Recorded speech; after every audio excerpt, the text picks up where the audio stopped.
Deuce and Mo, Deuce and Mo, Deuce and Mo. They tell you what they know. Do it for Deuce and Mo, Deuce and Mo. Hey, do it for Deuce and Mo.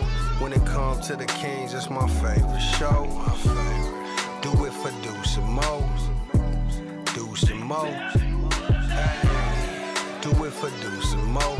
When it comes to the Kings, big hopes and dreams as we cover our kings. Never cover the kingdom, but we loving our kings. And we covered your prayers as we doing our thing.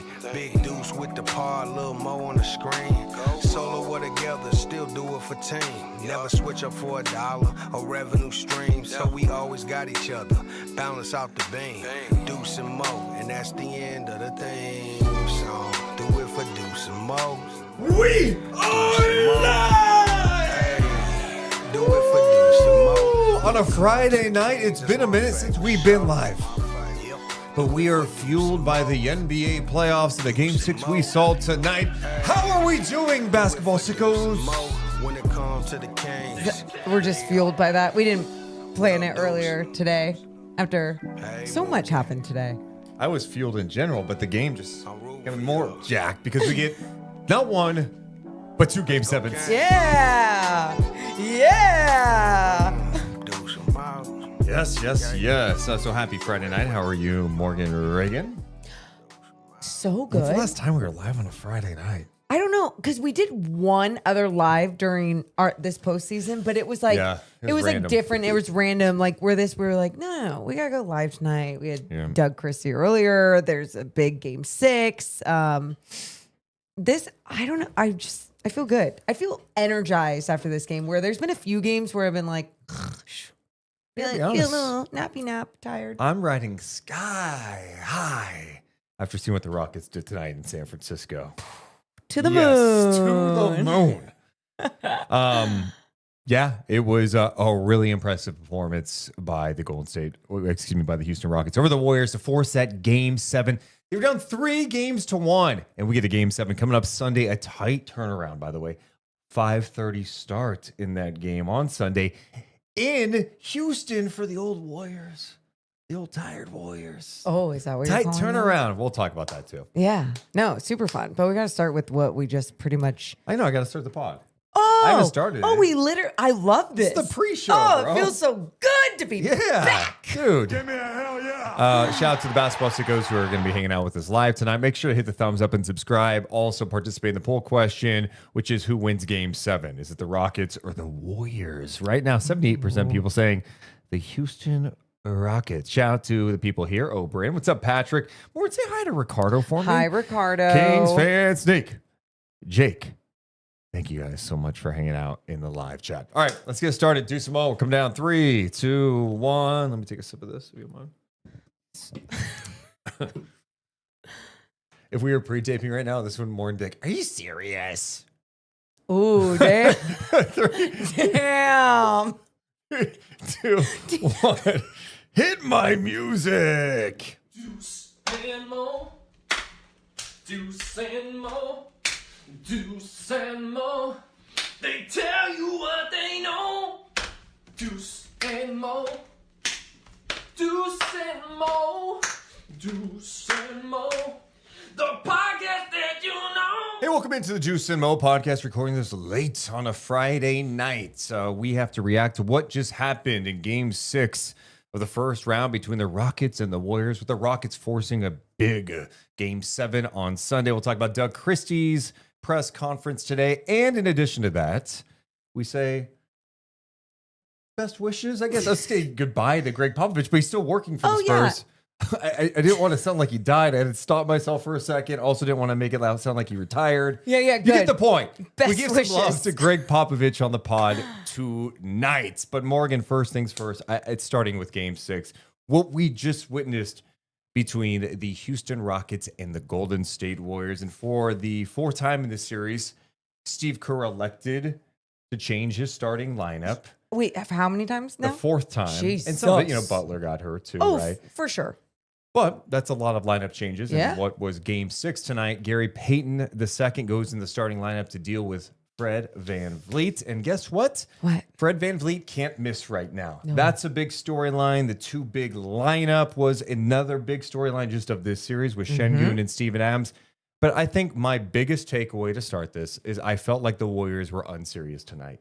Oh. And it started for me at the first few minutes of the game when Draymond gets called for a flagrant foul on a play that was just, what are you doing in this situation? We need to stay disciplined tonight. We need to close this team out. The last thing we want to do is get on the plane and go to Houston after this. And I just felt like from the jump, it was just one of those plays that we've seen so many times from Draymond Green. Yeah. And it set the tone for what, in my opinion, was just a clunky night for a veteran team that shouldn't be having those type of mistakes. And then my last point, to add to that, Morgan, let me cook. Yeah, he's cooking. Start of the fourth quarter, what happens? Fred VanVleet gets an open 3-ball off a defensive breakdown. GP2 closes out and fouls him, 4-point play. The defensive breakdown can't happen in that situation. I thought we saw too many of those type of plays, and a huge shout out to the Houston Rockets tonight. Going back to your first point about 7 minutes ago. Okay. Going back to what you were saying about Draymond. All throughout his career, there's been games where we're like, yeah, hey, those plays happen, and man, his team rallies behind him. It's this energy, it's this physical, I don't know, whatever that he brings. Presence. Sure. There's other times, like tonight, where it's like you're saying, they could use more discipline and physicality in sly ways. Like, for example, when we saw late in this one, Steph kind of shove, I think it was Jalen Green into Podziemski, and the official finally was like, nope, I see that, Steph, that foul's on you. Yeah. It's not offensive. But those plays, though, like, those are veteran plays. Usually you can even get away with, right? You want to make sure you're pushing someone in the back, but it's sly. You're hooking someone, but it's sly. Jimmy gets away with a lot of those. It's like Draymond was just choosing violence so outwardly. Yeah. And that's when it's just so hard to even get behind him or to think that this team is going in the right direction. But at the same time, I said it all the way until Steph Curry is pulled out of this game. I'm just like, Deuce, you never know. You never know what could happen with him. You never know what could happen with Jimmy. Oh my God. No, but I get your ultimate overall picture of where the Warriors came in those big moments, not executing, and then just having stupid moments like that. It just undisciplined, right? And then I thought they were getting caught up in the officials tonight. I thought they were doing a lot of complaining. It was just a disappointing approach for a team that, look, you are up 3-1, and now you've given this Rockets team that has some young guys, but also some vets that are playing really well right now, confidence headed back to Game 7. It doesn't mean the Warriors can't bounce back. And like you said, Steph is Steph. You can drop, 50 in a Game 7. We saw that in person. But when this is... At some point, it's not going to be the same Warriors, right? And that they're not going to have that. And we've been saying it every single year. Yes, sure. And were they in the playoffs last year? Exactly. That's my point. Exactly. Like it's been more of a struggle. I just think this is in some ways the worst possible scenario for this group because they needed to close this series for the extra rest, and now they got to turn around and play a Game 7 on the road Sunday. And if you win that, you got to go play a Wolves team that's been resting after playing really well against the Lakers. So on top of, you asked like, hey, the overall thing that you really noticed in this game or whatever. I would say my main thing, though, isn't what the Warriors didn't do. It was what the Rockets were doing on the defensive end. And I just thought the way that they made life so difficult for Steph, for Draymond trying to come into the paint, trying to trying to make things happen. For even Podziemski, I felt like there was more respect there, being like, yeah, he can shoot the shit out of the basketball when he's getting open and feeling good. Buddy Hield, like it didn't matter even how many minutes he was playing. It was like they were making sure that they understood the assignment with rotations, with being physical. And the Warriors, they struggled, especially from three. Dude, that fourth quarter, They end up getting to 23 points at the end of it, but it's 29-23 in the fourth quarter. They shot 8 of 24 from the field, 1 of 12 from 3. They end up shooting just over 41% in the game. They're 15 of 49 from 3. The number that's going to irritate Kerr. 17 turnovers tonight have turned into 22 points for the Rockets. Ooh. Curry and Green combined for 9 of those 17 turnovers. In those 9, I mean, a lot of those were happening in the beginning of the game, right? Where we're like, how many turnovers does Curry have right now? And again, that goes to the love of the perimeter pressure from Thompson, from Van Vliet, at one point they had Holiday in there, just like mixing things up, having that same energy. But I just thought the force that they played with on the defensive end, the way that they ran with someone like Steph Curry, who was running around left and right trying to do his thing. Dylan Brooks only played 19 minutes. He got in foul trouble. He finished with 4 fouls, but he only played 19 minutes.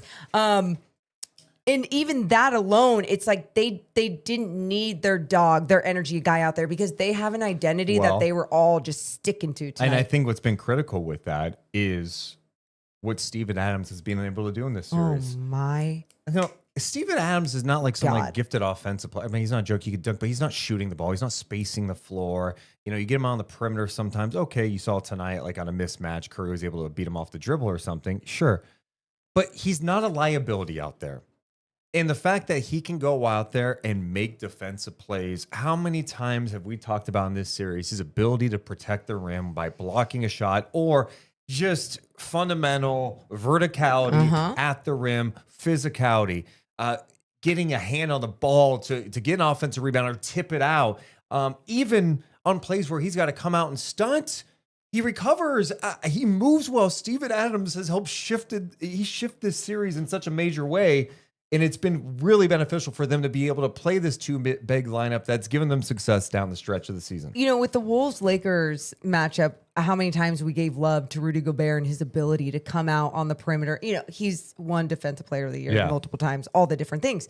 But to see another big in another series kind of have that same feel for the game, especially like you said, when he's coming out, you're not seeing every single possession that he is having to fill in on a guard. They're just taking him to the rack. And if they are, like even when, I forget where Moses Moody was on the floor when he finally ended up blocking him. I think he was still in the paint. I think Steven Adams was still in the paint protecting the rim. But either way, it was the way that he followed and shadow Moody and then stayed with it with the verticality, but then still came down on the basketball to ultimately get that block, to just challenge anyone that was coming into the paint. It's crazy to see that he only had 3 blocks in this game because I felt like the amount of shots that he disrupted for the Warriors tonight was incredible. I completely agree. And it's really changed the series. And the thing about this guy, like, I thought he was like left for dead in the league like 2 years ago after having those surgeries, and you just don't hear his name for like a good year and a half. And you're like, all right, he gets traded to Houston. You're wondering,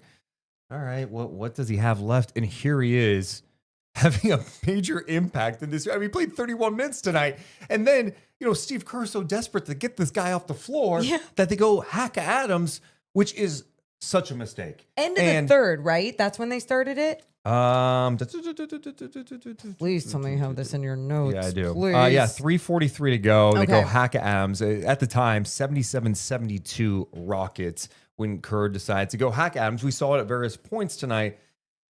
Last time this happened, Ime Udoka made a mistake we talked about, and he took Adams off the floor. Yep. And that was a mistake. Huge especially in that game where they really needed him. And I thought he overthought it, and then he put him back in late. Tonight, he left him in the game. Mm-hmm. And to me, in a series like this, where points seemingly are at a premium, if you get Adams at the free throw line and he makes one, you're going to take it. One, you'll take the points. Yep. But two, cool, I get to let my defense set up and pressure you. Yeah. Golden State tonight, when they had success, it was maybe off some sloppiness early, or they were getting out and pushing. And I thought there were stages where they pushed really well. If you watch the second half of this game, you would have seen this. But the number that jumps out to you is the one you just pointed at, Morgan Reagan.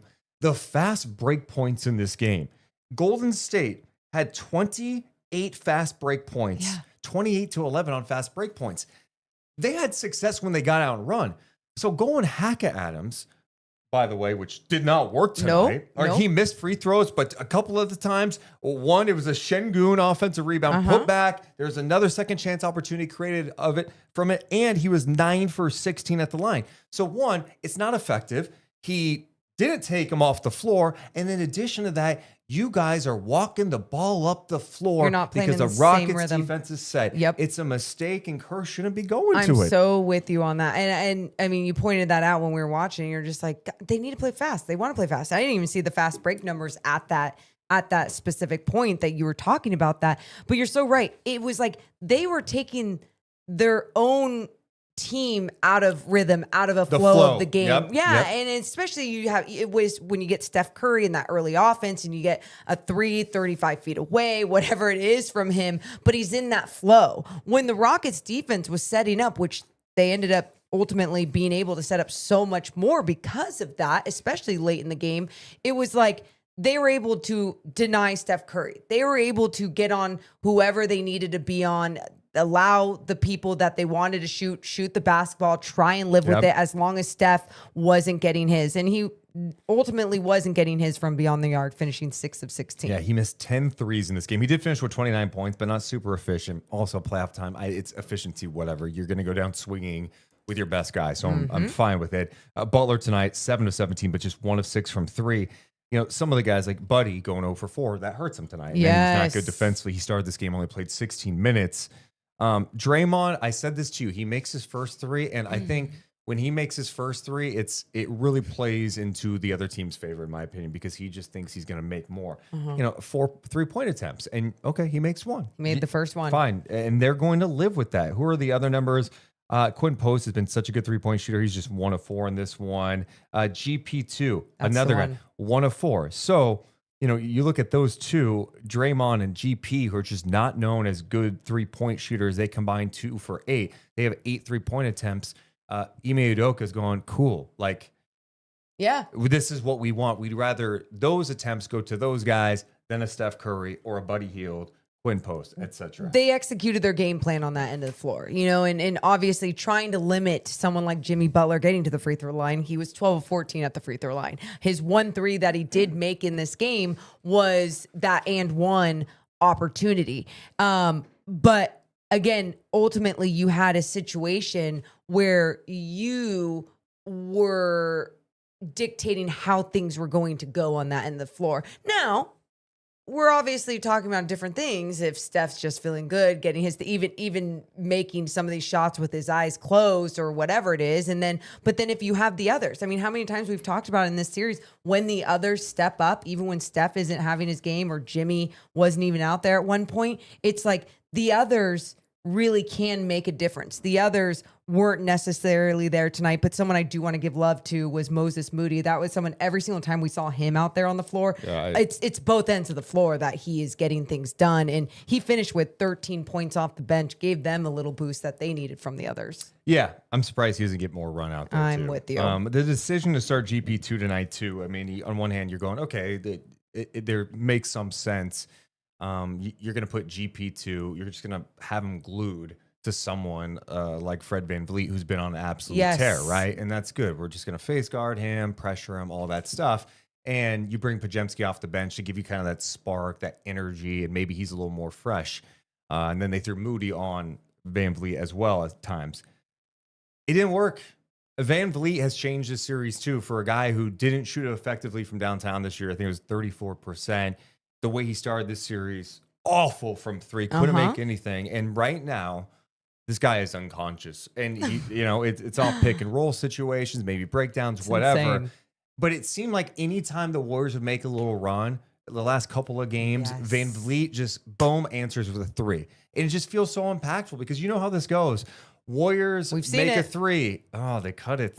They cut it to 6 now. Oh, this is a tight game.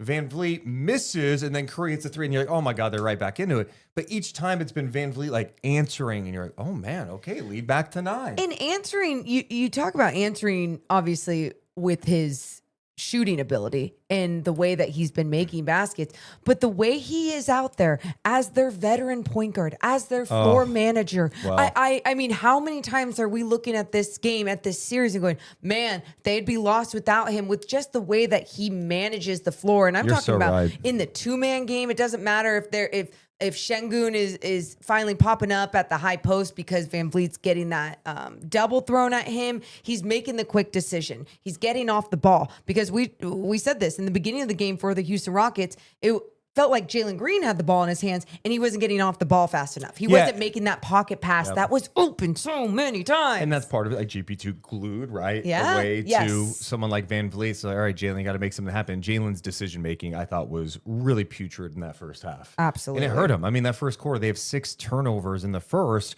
They're still up, though. And that's what, like, okay, there's something there because of what they're doing defensively. I felt like in the first half, why this game was close, it more had to do with the Rockets' poor offensive decisions from Şengün, or even Şengün missing some good looks. And Şengün ended up having a good game. But when the Rockets go through these lulls, it's usually because there's a little confusion offensively. There's not enough creation on the team in general. And when Van Vliet's not out there, you're looking around going, someone's got to make a play. Who is it?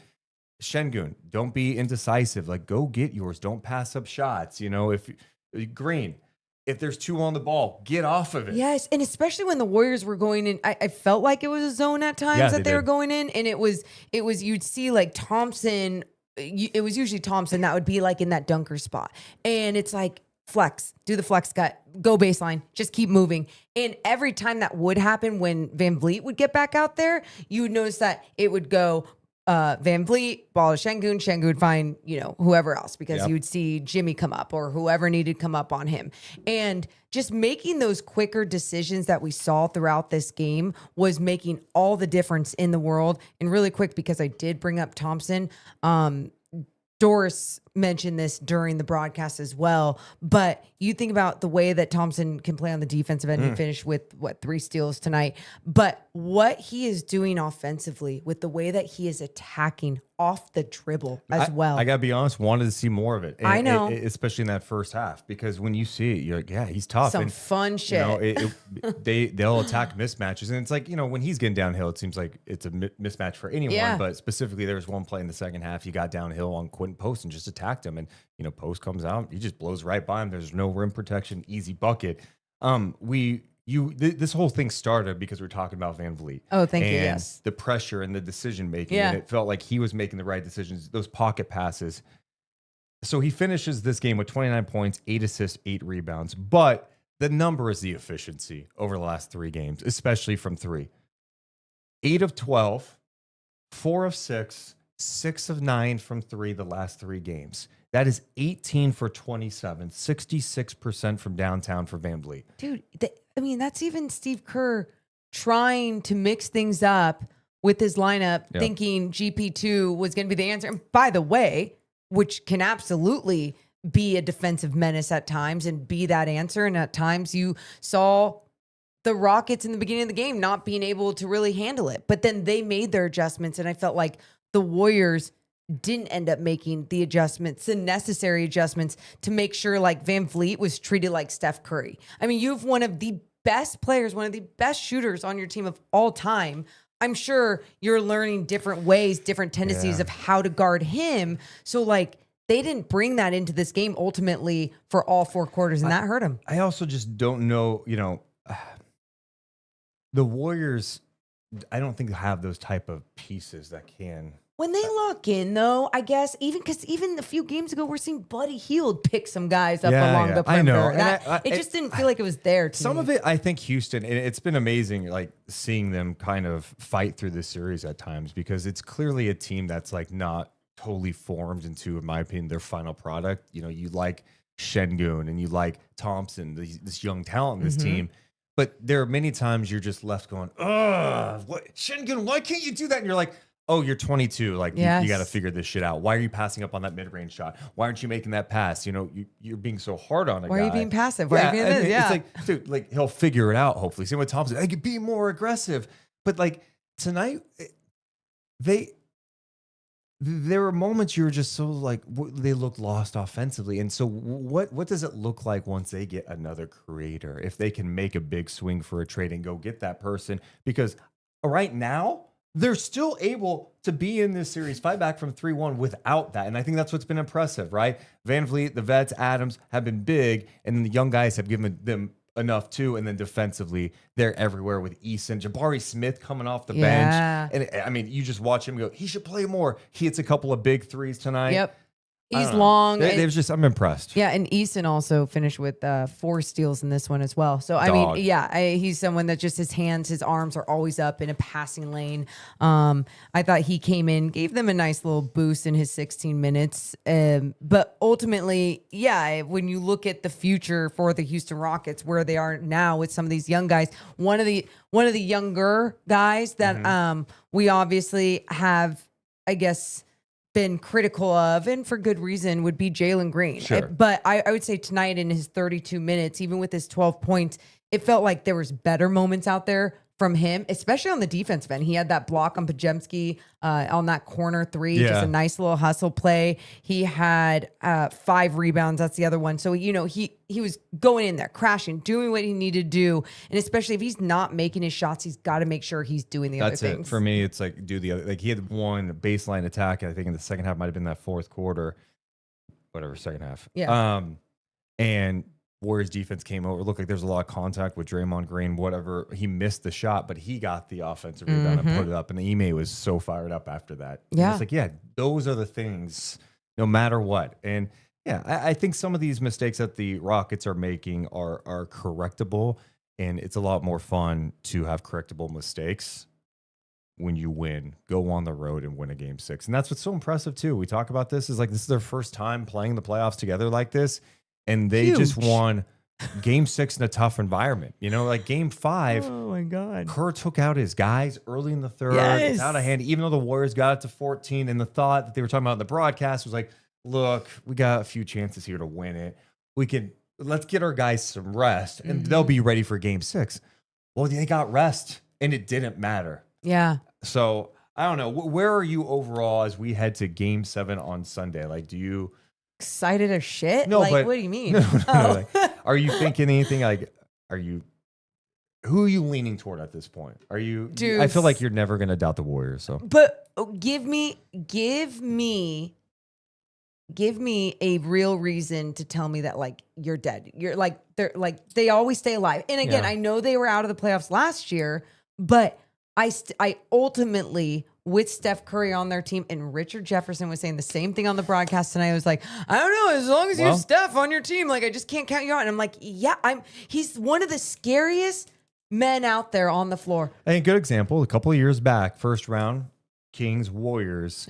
Kings went to San Francisco, won game 6 to stay alive and force a game 7, and then game 7, it was all the Steph over. Curry show. Yep. My only counter to that points. is I think the Rockets have a few more defenders than that Kings They do. team. They do. Yeah. But also with the Warriors, like with the experience that they have collectively as a team, not only from the coaching staff, but obviously with everyone on the floor, I wonder how that is going to play in this game 7. I wonder how the others will be. Look how much they've been motivated by Jimmy Butler since that trade. Sure. They go, oh, he sets a standard and we have to meet it, or we're all nothing. We're worthless. I know, but these last 2 games, I know. It's not just, it's like these last 2, you got your asses absolutely clapped. Absolutely. In game 5, and then game 6 with a chance to close it out. This is the performance you got. And it's like the Rockets are a really good team. These are both good teams. They're going to battle it out. I get all that. I just think Houston, to me, it comes down to this game 7. Okay. Houston has to play composed. And I felt like they have played composed for the most part, besides some brief things tonight that we've already hit on. Yeah. They played composed. They end up tonight with just 13 turnovers, a couple of those late. Yeah. They took control. They did. After having a sloppy start to this game. It seems like they've got enough of like the steady hands from Van Vliet and Adams that you're like, okay, they can remain calm, and they've got a really good coaching staff. So I think if they can just stay composed, run their shit. Disciplined. But this is where my only worry with them. What? Van Vliet, like, I'm sorry, like, can you do it again? Can you do? And I'm not. And they may need him to do it, don't because if he doesn't do it, then is Jalen stepping up? And that's what I'm saying. And Deuce, it just seems like a lot to ask. There's no disrespect with you saying that. I mean, he's shooting 66% from three. But it's like we were saying when we were looking at his numbers on the season, and you see 34% from 3-point land. It just, you do question, like, oh my God, what's working so well? But whatever is working, it's worked well now for a good amount of games. It's worked well now against the same team that gets to throw different game plans at you. A game 7, different game plans will be thrown at you. It could take him out of his game. Can Şengün hit all of his mid-range shots, all of his short-range shots, all those little jump hooks, whatever it is? Can he make sure he's hitting those? Can Steven Adams stay on the floor so they can utilize his presence on the other end of the floor and he can protect the rim? Like, all these things, there could be so many adjustments from the Warriors, and the Rockets could, like, either not be ready for this moment. No, you're right. Like, all these things could happen, but it also could go in the same, like, momentum flowing way that it's going right now for the Rockets. And this could be purely me just like falling into the trap, because I tend to overreact after these things. Like the latest thing you see, like, you know, a week ago, I'm like, dude, I don't know if the Clippers are losing a game ever again. You know, and you know, now they're going to a game 7 tomorrow. But the rest thing with these guys, I think this Warriors team won. We know they're banged up.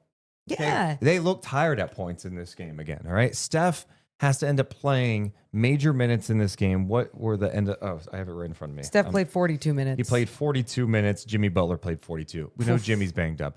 Steph's got the hand thing. Like, they're also just have the mileage.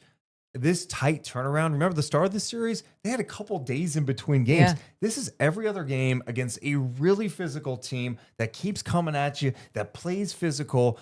It's going to take, I think, one of those like legendary Curry performances to get it done. And he's done it before. I know. And so, how many more of those does he have left in the bag? And he probably has a few more. The guy is amazing. You just can't count him out. I'm with you. But I think there are some serious advantages right now from a confidence standpoint, and just from the rest advantage standpoint for the Houston Rockets. I'm looking at their minutes. The guy who played the most minutes tonight, Van Vliet, got to just under 40. Okay. Other numbers, Şengün, 21, 14 rebounds, 6 assists, 3 steals. He had some nice defensive plays tonight, too. Yeah. And the only one in foul trouble for them was Dylan Brooks, by the way, too. Yeah. That's the other thing. So, like, Thompson was really disciplined on the defensive end. Yeah, he ends up playing 35 minutes. He had 14 and 7 in this game, along with the 3 steals. Morgan mentioned, how about Adams at the end of this game because of all the free throws? 17 points for Steven Adams off the bench. He also had 5 rebounds, 3 of those offensive rebounds. He also had a steal in this game. Damn. Yeah. So we head to game 7 coming up on Sunday. Let us know in the comments after, how do you feel about game 7 and what do you think about game 6? Drop it in the comments below. We got more of the podcast coming up in just a second, but we should mention that tonight's podcast presented by our friends over at Centivo Vineyards and Winery. Oh, yes. It's been the perfect wine for postseason basketball. I've really enjoyed their Chardonnay, and so can you. Go to CentivoVineyards.com, where you can purchase all the bottles, like I said, that I have been enjoying. It's a family-owned business. They have a new tasting room opening up in the Fairfield area. All Kings fans. So we all get to, like, you know, drink in our misery together at times, but also we get to celebrate some new things that are happening as well. So go to CentivoVineyards.com. Also presented today by our friends over at Medic Ambulance. We're thrilled to team up with Medic Ambulance, a trusted name in emergency medical services across Northern California. From life-saving responses to being the team behind the scenes at your favorite events, Medic is the official emergency medical response partner of Sac Republic and Sac State Athletics. Learn more at medicsambulance.net. Also, let's give some love to the live crowd hanging out with us on a Friday Sickos. night. Little impromptu live show after this game number 6. We'll talk some Doug Christie in just a second. The poll question: who wins game 7, Rockets or Warriors? 75% of people voting for the Houston Rockets. Are those just Warriors haters, or are those people who really believe that? Is it wishful thinking? I think it's a mixture. Yeah. Shout out to my guy King's Chart in the Kings. What did I just call him? Shart. Yeah, King Shart. King's Charge. King's Charge in the building. Says Rockets and 7. What's up, Mondo? Also, Leo's in the building. Senior softball games. Appreciate all you guys for being here. Make sure to hit the thumbs up and subscribe. All does help our channel grow. Give me a hell yeah. In the chat, Michael says, I want Wolves versus Rockets, 2 defensive teams who are young, lengthy, athletic, mixed with grizzled vets. Ooh. Also, it's like the Wolves versus their younger selves. That playoffs would be something. Yeah, I mean, that's it would. You know what the NBA is rooting for? They want Warriors. Wolves. They want Steph and Steph, and I think that would be intriguing too. But yeah, I think Wolves Rockets would be very entertaining. Yeah, I mean, that to me, those two teams just going out on the floor, just the style of play, right? But I think when it comes to the Warriors and the Wolves, there's just all those little drama angles with Draymond and Rudy, Jimmy Butler taking on his old team, and we love the little drama. Jacob with the super chat, $2 saying happy Friday, basketball sickos. What's up, Jacob? Hi. Robin, hola, darlings. Nice to still be in the hoops world. Hell yeah, yes, Robin. Thanks so much for being here, and thanks for the super chat donation. Also, an interesting point in the chat. I'm going to scroll up from Ricardo, who says, I love how we made it rhyme the first time with Hack-a-Shack, but have never attempted to make it rhyme with any other player after that. Yeah. Because we go Hacka-Adams or Hacka-whoever. Hacka-Dwight. But how do you rhyme with Adams? But that's the challenge. Sounds like a question for ChatGPT, because why you use your actual brain? Why don't we just type it in really quick? Because I don't want to use my actual brain, but I am going to actually think, okay, so if you're going to hacka, you can falla. Something that rhymes. Something like Hack-a-Shack. Oh, good. But for Steven Adams. Yes. That rhymes with his name. Let's see. This is important. How about I asked, I said, it says, how about Hack-a-Adams? It keeps the same structure, rolls off the tongue. Dude, no, that's not. Do the other ones. Wacka-Adams? No, we aren't seeing Wacka-Adams. Back-a-Adams? Okay, I thought AI was the future. Hey, Awful. you better be nice to it. Say, apologize. It's a joke. Yeah. Deuce deep down a little scared. But it is true. We haven't. Attack-a-Adam. Attack-a-Adams? Attack-a-Adam. I don't like that. Whatever. Or we just go Hack-a-Adams. It works. We all know what it means, right? Facts. Let's talk Doug Christie. He was introduced today in a press conference as the new Kings head coach. Scott Perry, the new Kings GM, was up there. He gave a very long intro discussing why he chose Doug Christie to be the next coach of the Kings. I want to share things. But before I bring Doug on, I want to share with you just why I believe so strongly that Doug Christie is the right person to lead this franchise moving forward. As I mentioned to you last week, I first met Doug as a player when he was with the Toronto Raptors. And at that moment, I saw a young man who was extremely professional, hardworking, dedicated to his craft. And then I was fortunate enough 8 years ago when I worked here for a short time in Sacramento to get to know Doug Christie, the man, learn more about his character, which I value deeply. And so from afar this past season, when I was sitting at home in Florida watching a lot of NBA basketball, I got a chance to observe Doug Christie take over as the head coach here, and quite frankly, which was a very difficult situation. He did so with class, poise. He had a tremendous presence on the court. I watched him connect with this group of players that led to some success on the court. That connectivity was very obvious to me. Doug, in doing so through this turbulent time, posted a winning record while also improving the team's offensive efficiency. But above and beyond all of that, Doug Christie embodies the values that I so deeply treasure and appreciate and what we're going to build this organization on. And I mentioned them to you before. Professionalism, discipline, a defensive mindset, and a selfless, team-oriented approach on the offensive end of the floor. I've given Doug my full support and will continue to do so and help him set the course and the vision for his long-term success and our long-term success. So with that being said, I'd like to present to all of you, it's my honor to present to you Doug Christie, the next head coach of the Sacramento Kings. Scotty, thank you. Realize I probably shouldn't play the whole clip of that, Morgan, on the intro, but I felt like it did kind of tell the story. It was probably too long, huh?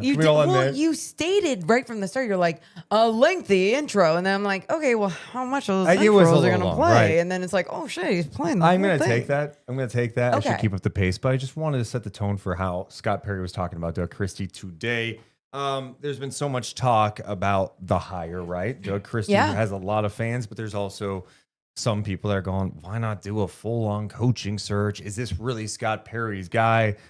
What were your takeaways after listening to that and hearing the entire press conference? Well, one of my main takeaways with Scott Perry, he's really good at leading a room, or like, I don't know. I don't know how to put, like, he says what he wants to say. So then if you are going to throw questions at him, he probably already answered it with whether it's within an intro or something else that he already said. Effective communication. You go ahead, and especially when you're at a press conference, you go command a room and go, you're probably going to ask why I hired this guy. So what I'm going to start with is 3 minutes of why this is my guy, why I connected with him, the time I spent with him, kind of to go, hey, like, I was a part of this. Mm-hmm. I was involved with this, and here's why. So the messaging was good. Yeah, and it's like we always say, it's on camera. You're saying it with your own words. It's out loud. So if anything does eventually go wrong, it's on your resume. You know, it falls on you. And so, you know, he's taking that on because I truly believe that he believes in this. Like, even if there is the other side of it where it's like, oh, the organization really likes Doug too, blah, blah. But like, there's obviously a part of Scott that believes in this as well. Yeah, I just don't think he takes the job if he's not comfortable with Doug Christie as coach. Because like, why would you do this at this point of your career? And it's something I brought up a while back. Like, the way coaches are being dealt with in the NBA the last couple of years, you're like, they get cycled out fast. Maybe is this the new trend? Do teams just cut bait faster than ever with what we've saw with Phoenix, with Budenholzer and Vogel the last couple of years? Hell, here in Sacramento, Mike Brown, 3 months after getting an extension, $30 million owed, fired in December, and then last year Monty Williams, who got fired in the first year of a 5-year deal. So maybe it's just like, hey, you know what? I like him enough. And we do align a lot of these things. Yeah. He's liked here. The players like him.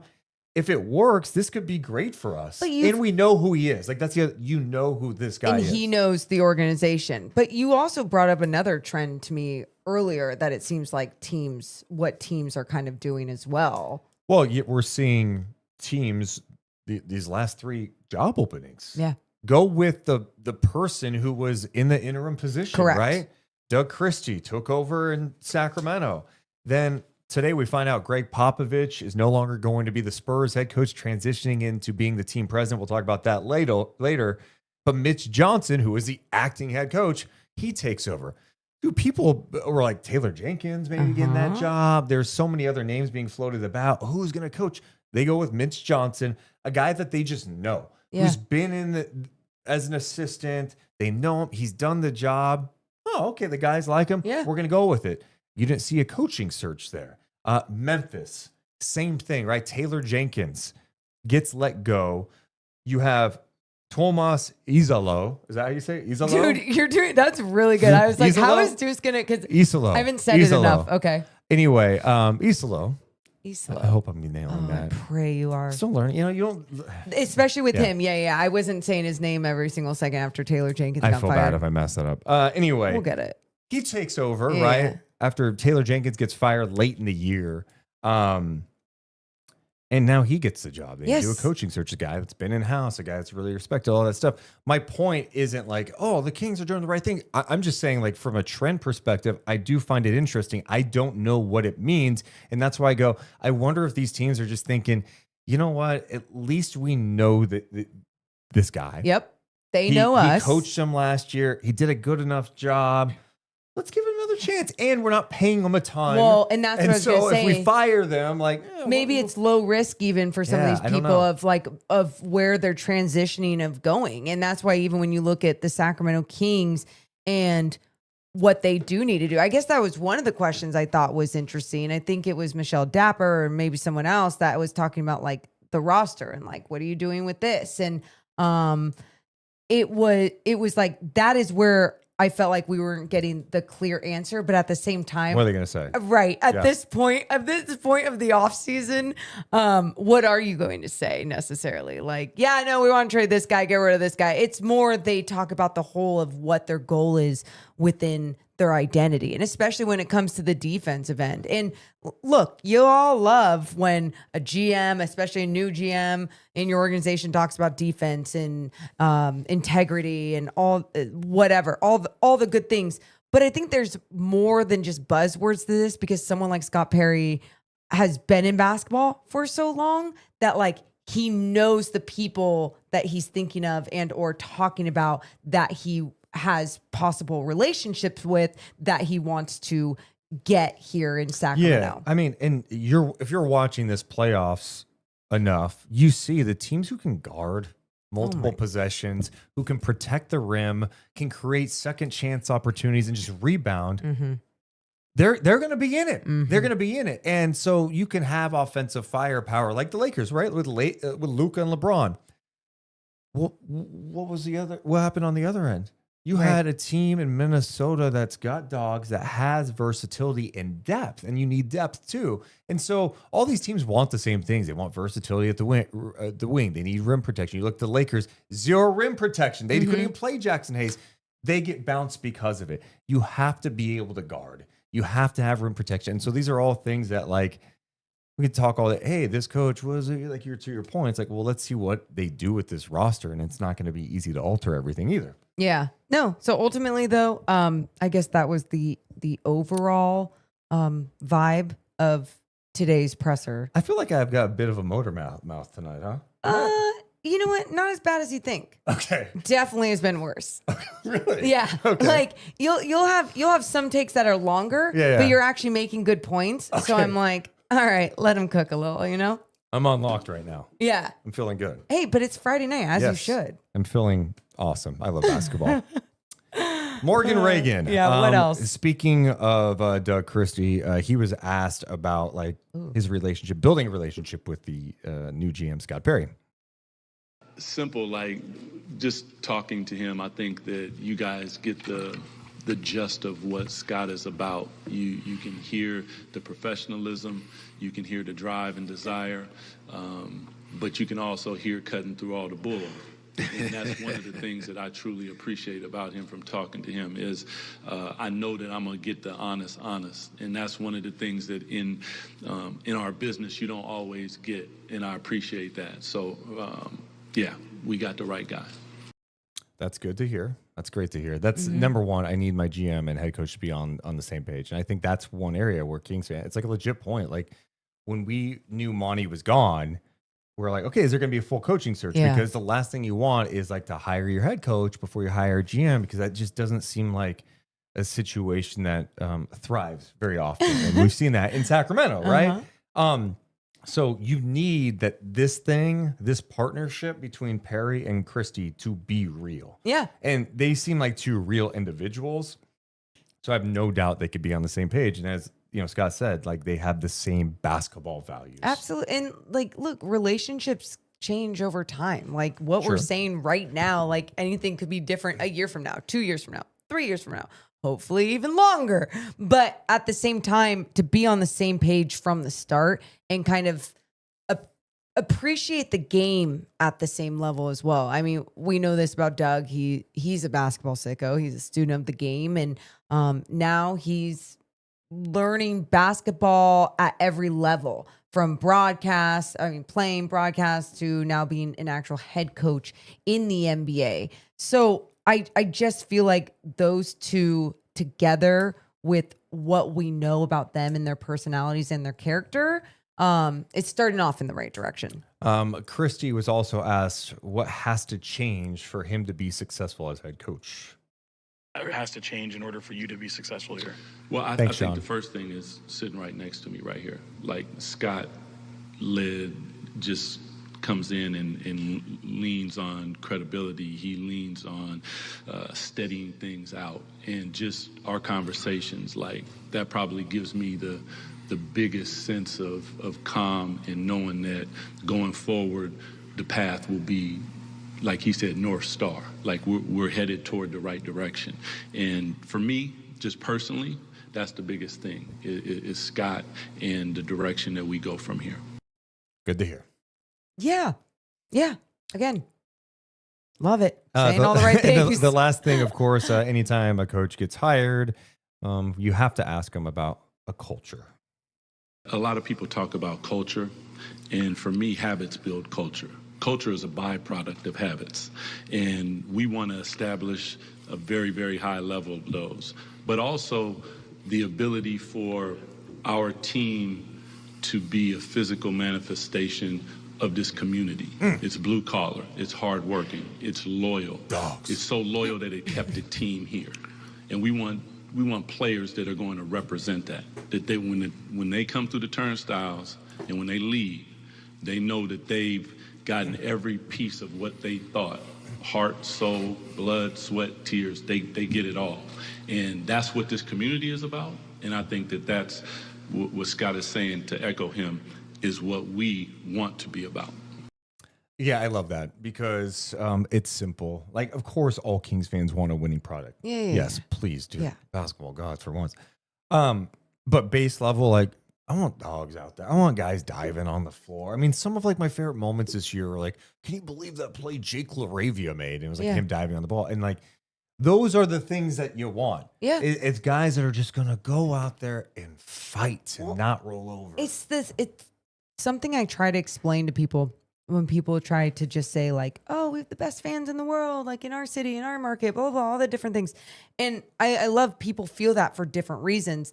But I think truly what it is here in Sacramento of why there are so many fantastic fans. One, no one's a bandwagoner, right? Like you're loyal as hell if you're sticking around. You're a basketball sicko with this squad. But the things that are ultimately appreciated, it doesn't matter if it's the most random player in the world putting on that Kings jersey, if they're the one to have that game where they are just every single place on the floor, diving on the ground, getting steals, like being the role player, just doing the things that they're supposed to do in their role. Like Kings fans appreciate it. They're smart. They understand the game, and they appreciate these things that come from these energy players. Yeah. So bring those players. Yeah, bring those players. And, you know, I'm look, you've seen so many front office changes and coaching changes in Sacramento over the years. We said this right when Doug got hired, like the 20th, 21st coach in 40 years. It's just endless. And I think most fans by now are sick of having these press conferences every couple of years. You know, these are things you don't want. Yeah. Hey, can we go 7 years? Hey. Okay. 5 years. There we go. You know Like, what I mean? And so like, there's only so much like some people can stomach with like, okay, I've heard it, I've seen it. And to a certain extent, I'm just with you on that. It's like, I've heard all the same stuff, and I try my best to keep being hopeful. Yeah. And I'm hopeful now because it seems like at least there's two good guys running this team together. They seem like they're on the same page. I think Scott's got like credibility with Vivek that he'll give him the trust that he needs to go execute the job. And I think Doug's got the leadership qualities and the basketball acumen to be a good motivator and a good coach.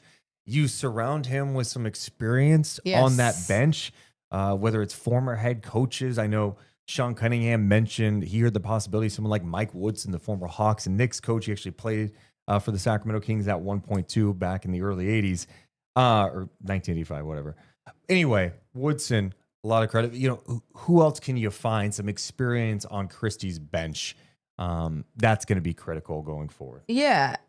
Something you'd mentioned too, you were talking about, you know, just these teams and sick of having a new press conference, a new introductory press, all the things. Other teams around the NBA have that, but the biggest difference is that it feels like some of these teams, their ultimate goal is championship. So when they fall in the playoffs, like they're still playing winning basketball, you know, and then they're falling short of higher standards and higher goals. And I just feel like in Sacramento for so long, it's like so low and teams are so mid, you know, season after season, where then of course you have a coaching, of course you have this, where I think ultimately if you see a little bit more of that winning consistently, and then these things are happening, doesn't hurt as bad, right? Yep. An introductory presser every couple of years doesn't hurt as bad. But when you're just seeing losing and you're seeing that, it's a dagger in the heart. You also sat down with Doug today, one-on-one for NBC Sports California. And I just want to make sure that when that comes out, that we are pushing that out as well. We will. They are editing it right now. The local stations did interviews. I feel like all of them have been posted already. I did get a little more time. Ooh. Like 22 minutes. Damn. Well, it's not because of me. It's because NBC's a partner. Yeah. So it's like, all right, we'll give you extra. It's because of extra Deuce. Juice. Wow. No, but it was cool to sit down with Doug and talk about kind of his journey and how he's feeling about things. But yeah, I just, you know, I see some other people saying, yeah, experience is definitely, you know, someone like Jeff Van Gundy in that role. Yeah, Van Gundy's been huge for the Clippers. I expect Bobby Jackson will be back. He's been with the Sixers the last couple of years, and of course, super close with Doug, a guy who's been in the league and has experience being an assistant outside Sacramento. Did a great job with the Stockton Kings in the G League, been with Minnesota and then Philly. So I think that will be a good addition if that ends up happening. And then you fill it out with some experience and put Doug in a good spot so he's got the support system he needs as he continues to learn. Like there's just stuff you're just not going to know. And all the shit he faced in this first year. All right. And the reality too with Doug too is if this works out, it's going to be awesome. It's going to be iconic because he is such a fan favorite. He's such a good dude. And for someone who grew up in Seattle, didn't grow up in Sacramento, played here for 5 years. And I know he's been a broadcaster and lived here since. It feels like he is from Sacramento and he gets it. He understands the fan base. He has the same love and passion. And dude, I root for a guy like that I know deep down has pain in his heart because he was unable to help get this team a championship in 2002. And it literally haunts him. It's not some cute talking point. He's not doing it for a cheap pop. He genuinely means it. And for me, as someone who grew up rooting for him as a kid, I'm like, yeah, like I want this guy to succeed. Well, you think about what haunts us as fans over the years. It's like, oh, if Chris Webber didn't go down. Oh, if this. And then you think about actually being one of the players on the floor that was experienced it, that was trying to be the one to execute and accomplish and get that thing done for an entire community and then couldn't. Yeah, I'm sure there's a little extra drive. But I hope it just gets channeled in the right way. And I hope a lot of things can go in the right direction. Again, track record, you know, shows with a lot of different things with this organization. It's hard to just say that and look for sustainability and consistency. But like, if you don't ever try and just like look at the positive and just go toward the hope, well, then you're just going to be a miserable person. And then why are you even, you know, following anything anymore? But when you know, I think like that sometimes too. And then the thing I always say in their defense is like, yeah, but it's hard when you've just dealt with so much. It's at some point just like, bro, I'm not saying it's not hard. And I'm just I guess like I try to be an optimist in that way because it's like, I love watching. That's why you watch basketball, right? So much. It's fun. But something else we did say too when we're watching playoff basketball right now, Deuce, how many times have we actually said to each other, like, man, if you are someone who has only watched the Kings and you have not actually watched like playoff basketball, like Kings basketball is the only basketball you've been exposed to, you're just not experiencing it all the right way, right? And it's like, I don't want to have to say that or feel that. I want the product to be like the Beam Team year where it was so exciting and everyone wanted to talk about it. Even if it wasn't the best product out there on the floor, it just needs to get back to that kind of style of basketball. I'm with you.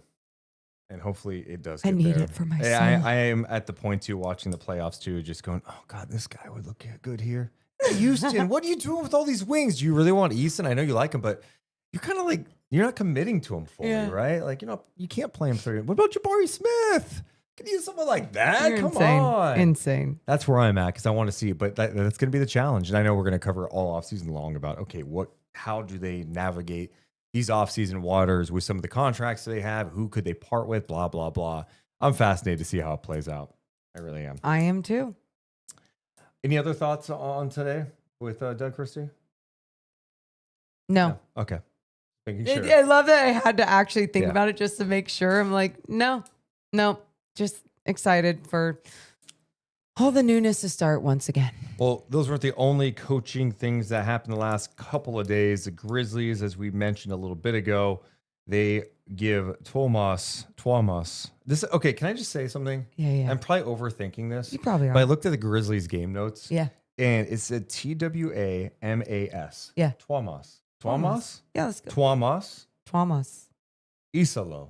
Isalo. Okay. Hopefully I'm getting it right. Yeah. Anyway, he takes over as head coach of the Memphis Grizzlies.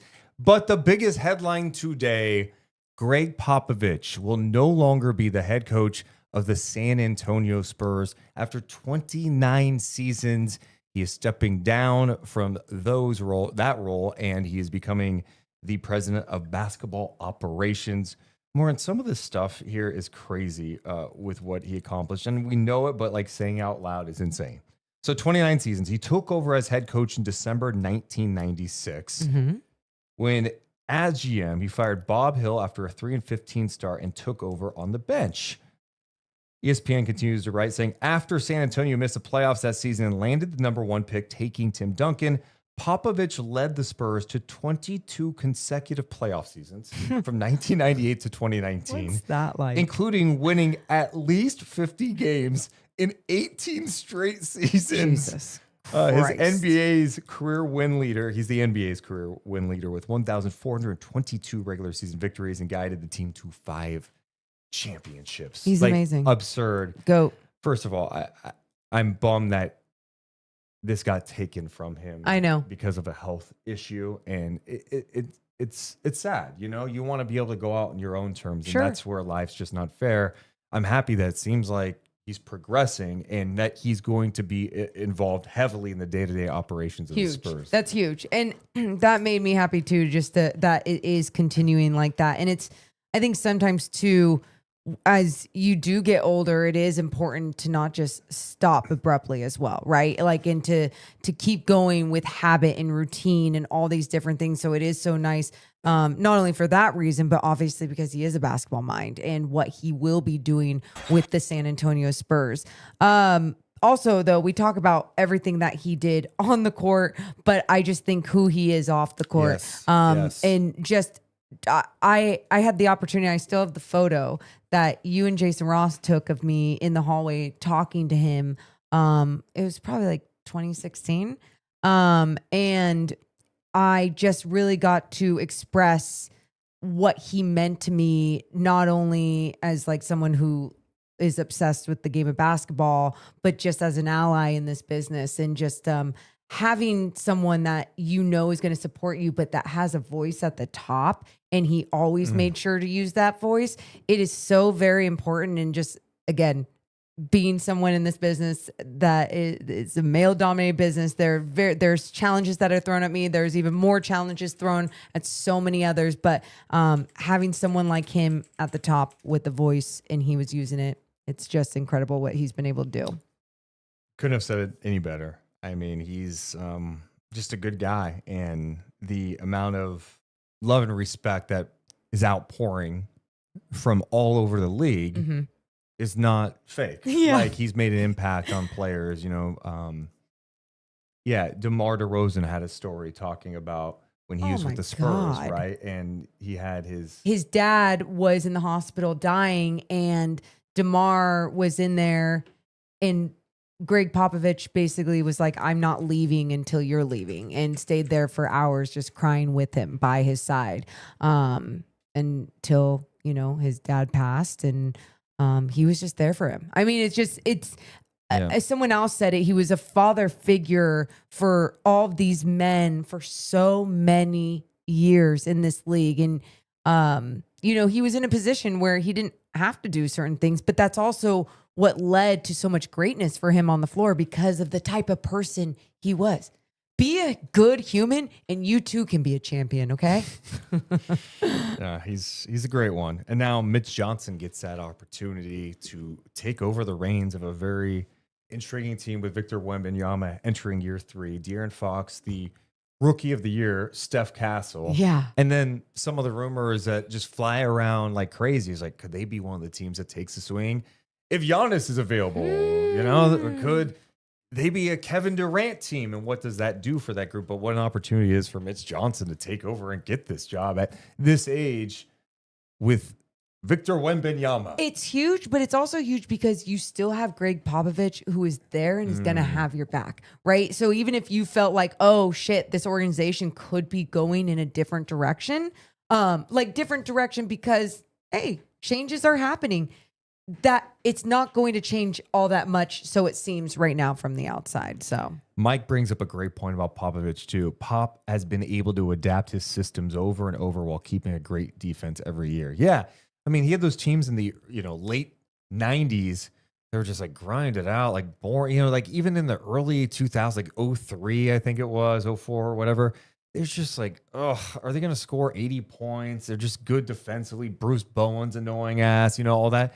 And then fast forward to when they were playing Miami in those finals where it was just like, oh my God, the ball movement, the offense was flowing. Yeah. It was gorgeous. Kawhi adding a different element.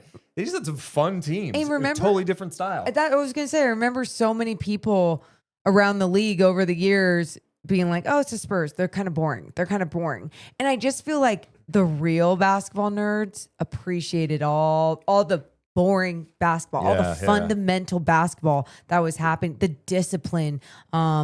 Just it's beautiful when you play this sport as a team. And I think sometimes you're seeing more and more how important that is. What? I'm just laughing at a text or a comment about Popovich. Yeah, I didn't mean to cut you off. I thought you were almost done and you were going to like the comment. Say the comment. Hit the brakes. Say the comment. This is from Marby who says, Tim Duncan makes a coach look good. As if like it was only Tim Duncan. Oh, is that what he man. Yeah. Only Tim. You're right. It's the only good player he's had over the years. You're absolutely... No, that Tim Duncan carried him is the point. Yeah. Okay. That Tim Duncan carried Pop. Yeah. Yeah, okay, and I'm acting like Tim is the only good player you've had over the years. Yeah. You're totally right. That's the only reason why Greg Popovich had success. I'm so glad you read that one. Yeah. Thank you. It's okay. You know, sometimes you swing and miss. We're on the same page. No. It was kind of like a Jalen Green in the first half of this. And game. you were Jalen Green. No, you were Jalen Green. I was Van Vliet. I was Van Vliet. I gave you the ball. Okay, Şengün, keep missing your freaking mid-range shots.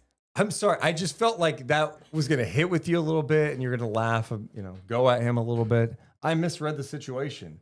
I passed you the ball and you claimed it. Jalen Green. You're wide open. Jalen Green. He'd never got a pocket pass. Get the pocket pass. Read the room. Oh, man. Kind of funny. Yeah, he definitely had some talented players. Manu Ginobili, he was okay. Oh, my God. You're actually so good. Tony Parker. He's all right. He's all right. right. Kawhi Leonard. Yeah. Dude, Boris Diaw back in the day was fun. Also, with someone like Kawhi Leonard, too, I go, what type of player would he have been if he didn't start out with Greg Popovich, if he didn't develop under him? Because is this where you go, what happens if he started his career in Sacramento? Yeah. Kawhi's out. Seriously. I mean, it's maybe. It's all situational. No, for sure. I mean, they definitely had a development staff that was really, really good and a standard, a culture. Yeah, they helped evolve his shot. Like obviously Kawhi's got to do the work too, but yeah, having that type of culture. But yeah. I'm telling you, how many teams just like treat a player like a star player, and then they get to do what they want. I mean, we've seen it over the years. We've seen it happen around the league, in Sacramento. You've seen it. Let's get some final thoughts on a Friday night, Morgan. Love basketball. How fun. Kidding. I just had so much fun ultimately today.